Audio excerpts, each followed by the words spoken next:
আছে, আমাদের শ্রমিকরা আছে, রাস্তার টোকাইরা আছে, পথশিশুরা আছে, এদের সবাইকে তারা ভুলে গিয়েছে। আমরা এই পর্যায়ে এসে জুলাইকে সমুন্নত রাখার জন্য যারা আজকে জুলাইকে বিক্রি করে আঙ্গুল ফুলে কলাগাছ হয়ে গেছে। আপনারা জানেন যারা আগে সিরা স্যান্ডেল পরে রাস্তায় হাঁটতো তারা এখন পারাডো নিয়ে ঘুরে, তাদের মার্সিডিজ বেঞ্চের গাড়ি আছে। যারা আজকে জুলাইকে বিক্রি করে কোটিপতি হয়েছে, প্রাইভেট বিশ্ববিদ্যালয়ের শিক্ষার্থীরা নিজেদের প্রয়োজনে কখনো রাস্তায় নামে নাই, কারণ আমাদের কখনো সরকারি চাকরির প্রয়োজন ছিল না। আমরা এই আন্দোলনে অংশগ্রহণ করেছি শুধুমাত্র দেশ এবং জাতির প্রয়োজনে। আমরা আমাদের শহীদ ভাই যাদেরকে হত্যা করা হয়েছিল, আমরা আবু সাইদ, ওয়াসিম, মিরমুগ্ধ যে সকল ভাইরা শহীদ হয়েছে তাদের বিচারের দাবিতে আমরা রাস্তায় নেমেছি।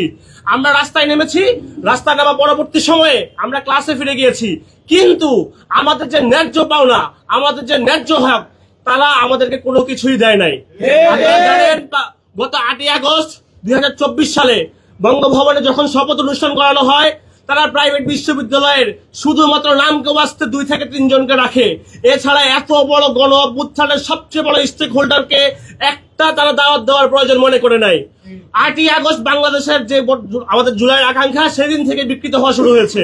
কিন্তু আজকে এই পর্যায়ে আমরা অনুধাবন করতে পারছি, যদি প্রাইভেট বিশ্ববিদ্যালয়ের শিক্ষার্থীরা তারা পরীক্ষিত, তারা এখন পর্যন্ত কারাপশনের সাথে জড়িত হয় নাই, তারা মামলা বাণিজ্য, তদবির বাণিজ্য এবং টেন্ডারের সাথে কোনো অভিযোগের সাথে তাদের সম্পৃক্ততা নাই। আমরা দেশকে ধারণ করি, আমরা জুলাইকে ধারণ করি, এবং এই জুলাইকে আমরা বাঁচায় রাখার জন্য আজকে সম্মিলিত প্রাইভেট বিশ্ববিদ্যালয় দল মত নির্বিশেষে এক হয়েছে। আমরা ইনশাআল্লাহ জুলাইকে বাঁচায় রাখবো, বাংলাদেশের জুলাইয়ের যে চেতনা সেটাকে বাঁচায় রাখবো। আপনাদের সামনে এই পর্যায়ে আমাদের যারা আছেন তাদেরকে আমরা পরিচিত করে দিচ্ছি। এই পর্যায়ে আমাদের মাঝে সংক্ষিপ্ত কথা বলবেন আমাদের এখানে যিনি আছেন private university national alliance of বাংলাদেশের সম্মানিত assistant secretary general Nagib Sadik. সংক্ষিপ্ত আকারে বলবেন ভাই।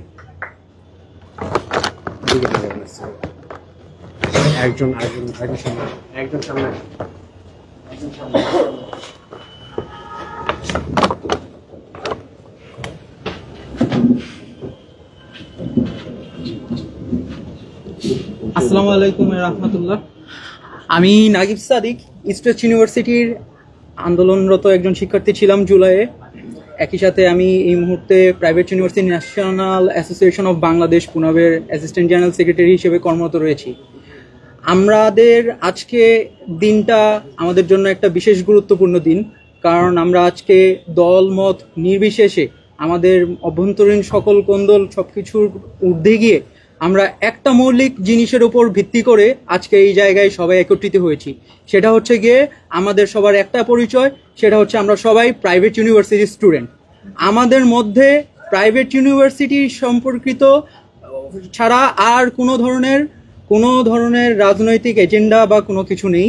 আমরা জাস্ট এটুকুই আপনাদের কাছে বলতে চাই যে এতদিন যারা প্রাইভেট ইউনিভার্সিটির মধ্যে উদ্দেশ্য প্রণোদিতভাবে এতগুলো বিভাজন সৃষ্টি করে রেখে দিয়েছিলেন, আপনারা যারা প্রাইভেটের স্টেকটাকে মাটি করে দেওয়ার জন্য ষড়যন্ত্র করেছিলেন, আপনাদের প্রত্যেকের মুখের একটা দাঁত ভাঙার জবাব দেওয়া হবে ইনশাল্লাহ। আমরা আজকে প্রতিজ্ঞাবদ্ধ হচ্ছি এই প্রাইভেট ইউনিভার্সিটি ঐক্যের মাধ্যমে আমাদের প্রাইভেটকে কোনোভাবে বিভক্ত করার ষড়যন্ত্র যদি আর কেউ করে থাকেন, আমাদের প্রাইভেট ইউনিভার্সিটির স্টেককে বিক্রি করার চিন্তা করে যদি ব্যক্তি স্বার্থ লাভের জন্য কেউ কোনো ধরনের ষড়যন্ত্র করে থাকেন, আমরা আশা করি সেটা ধরতে যদি পারি, তাহলে এখন থেকে এই জিনিসটাকে আমরা যথাযথভাবে ব্যবস্থা নিয়ে আমরা জিনিসটাকে কমায় দেওয়ার চেষ্টা করব। সো এটুকুই আমি আপাতত বলতে চাই। এখানে আমাদের সাথে নিজেদের অভ্যন্তরীণ যত যা থাকুক না কেন, আমরা প্রাইভেট ইউনিভার্সিটির স্টুডেন্টরা যদি এক হই, মনে রাখবেন ভাই, আমাদের যে কোনো আন্দোলনের সফলতার হার কিন্তু 100%। আমরা কোনো আন্দোলনে নামলে কখনো সেখান থেকে বিজয় না আসা পর্যন্ত আমরা কিন্তু ঘরে ফিরে যাই না। আমরা সেই জুলাইয়ের যোদ্ধা। আমরা জুলাইয়ে যারা আহত হয়েছিলাম, এখানে অনেককে দেখতে পাবেন আপনারা, আমি নিজেও ছিলাম, আমার আশপাশে সবাই আছেন। আমরা কিন্তু আন্দোলনের পরবর্তীতে ঘরে ফিরে গিয়েছিলাম, কিন্তু এখন আবার জুলাই আসছে, জুলাইয়ের চেতনা আবার জাগ্রত হচ্ছে, আমাদের রক্তে আবার জুলাই ফুটে উঠতেছে। আমরা কিন্তু জুলাইকে ভুলবো না। আমরা কিন্তু বাংলাদেশের ইতিহাস থেকে প্রাইভেটের স্টেকটা যেন বিলীন হয়ে যায় সেই বিষয়ে কিন্তু আমরা কোনোভাবে ছাড় দিতে এক বিন্দু প্রস্তুত না। সো এতদিন যারা ভাই ব্রাদার কোরামে ব্যস্ত ছিলেন, সবাই একটু সাবধান হয়ে যান। আপনাদের জন্য এটা একটা সতর্কবার্তা বলে আমি আমার বক্তব্য শেষ করছি। ধন্যবাদ।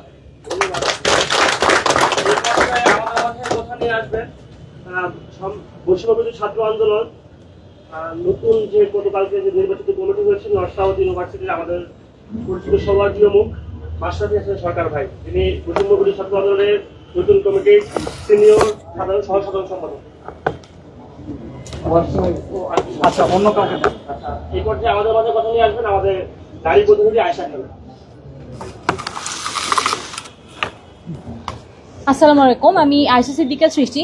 আমি জাতীয়তাবাদী ছাত্র দলের একজন কর্মী। কিন্তু জুলাই আগস্ট আমাদের কাছে একটা স্বপ্নের মতো। জুলাই আগস্ট যখন এসেছিল তখন কিন্তু আমরা কোনো রাজনৈতিক পরিচয় এখানে আসিনি। এখানে শিবির বলেন, জাতীয়তাবাদী ছাত্র দল বলেন বা সাধারণ শিক্ষার্থী বলেন, এখানে কিন্তু আমরা সবাই এক হয়ে নেমেছিলাম, জন্যই এই স্বৈরাচারীকে আমরা পতন করাইতে পারছি আমরা। কিন্তু এখন যদি আবার মুক্তিযোদ্ধা চেতনার মতো আবার জুলাই আগস্টের চেতনা নিয়ে আবার কোনো একটা দল ব্যবসা শুরু করে, তাহলে এটা কিন্তু আমরা হইতে দিব না।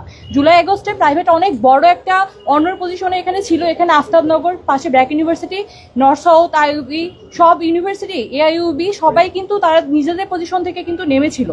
তো এই পজিশন থেকে আমরা যেটা স্বৈরাচার আমরা পতন করিয়েছি এবং স্বৈরাচার বিলীন হয়েছে, আমরা নতুন করে আবার কোনো স্বৈরাচার দেশে দেখতে চাই না। এবং এই জুলাই আগস্টের যে মুভমেন্টটা হয়েছে এটার সবার এখানে অনেক অবদান ছিল। শিক্ষার্থী বাদ দিয়ে এখানে অভিভাবকরা এসেছিল, আমাদের ছোট ভাই বোন কলেজে এসেছিল। তো আমরা এটা নিয়ে যেন কেউ এই চেতনাকে পুঁজি করে নতুন করে আবার যেন কেউ ব্যবসা শুরু না করতে পারে, এইটার বিরুদ্ধে আমরা অনর অবস্থানে থাকবো। এটা বলে আমি শেষ করতেছি। ধন্যবাদ। এই পর্যায়ে আমাদের মাঝে কথা সংক্ষিপ্ত ভাই একটু 30 সেকেন্ড যেহেতু বলার চেষ্টা করবেন। ছাত্র মজলিসের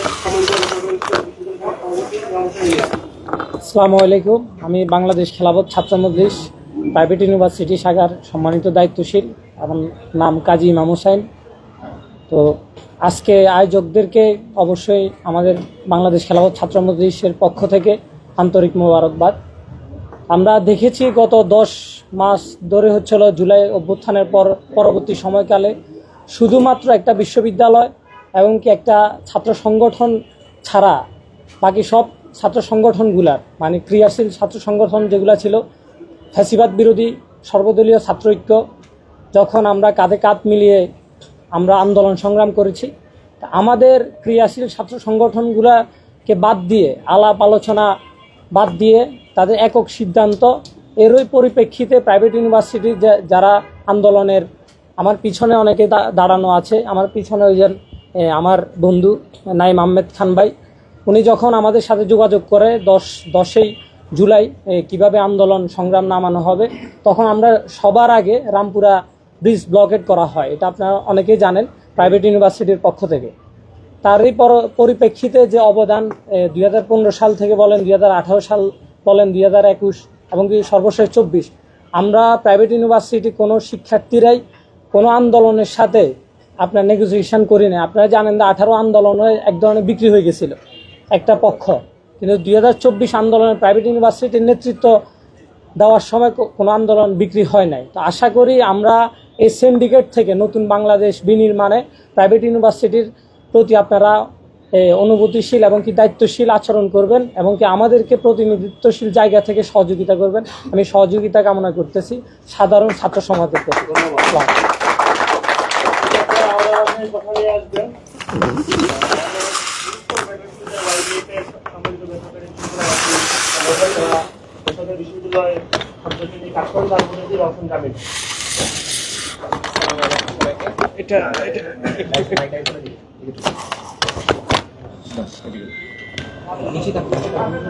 আচ্ছা, আমার মনে হয় কি উনি একটু জোরে বললেই হবে। সোসাইটিকে সামাজিক সংগঠন থেকে এসেছি। আমরা নরমালি কাজ করে বেসরকারি বিশ্ববিদ্যালয়ের ছাত্রদের ছাত্রছাত্রীদের তাদের কল্যাণমূলক কাজের জন্য। যেহেতু সামাজিক সংগঠন হিসাবে আমরা এসেছি, ডাক পেয়েছি, তো এই জুলাই বিপ্লব হয়েছে আমাদের সমাজের বৈষম্য দূর করার জন্য। কিন্তু আসলে 5ই আগস্টের পর 8ই আগস্টে সরকার গঠনের পর আমরা দেখতে পারি যে সেই সমাজ বৈষম্যমূলক সমাজ হয়নি। আমরা দেখতে পেরেছি একটি গোষ্ঠী তারা ফুলে ফেপে উঠেছে এবং একটি গোষ্ঠী নিপীড়িত হচ্ছে। আমরা এবার ঈদে চেষ্টা করেছি যে শহীদদের পরিবারের মাঝে যাওয়ার জন্য। সেখানে আমরা দেখতে পেয়েছি যে তাদের সরকার থেকে কোনো খোঁজ খবর নেওয়া হয়নি। শুধু আমরা একটা সামাজিক সংগঠন থেকে যাওয়ার পর তারা বলছে শুধু আমরা ভাই শুধু আপনারা গেছেন আমাদের খোঁজ খবর নিতে, তাছাড়া আমাদের সরকার কর্তৃক কোনো অনুদান থেকে শুরু করে কোনো সাহায্য আমরা পাইনি। সো আমরা এখানে শুধু বলতে চাই যে সমাজের বৈষম্য যেন আমরা দূর করতে পারি, এবং যে শহীদরা আমাদের জীবন দিয়েছে, শহীদদের বিনিময়ে আমরা নতুন স্বাধীনতা পেয়েছি, সেটা যেন আমরা অক্ষুণ্ণ রাখতে পারি এবং শহীদদের মর্যাদা আমরা প্রপার দিতে পারি। ধন্যবাদ। ধন্যবাদ। এই পর্যায়ে আমাদের মাধ্যমে কথা নিয়ে আসবেন Immigration to Canada. We provide the best quality service and solution for Canada immigration. Please visit our website and contact for details.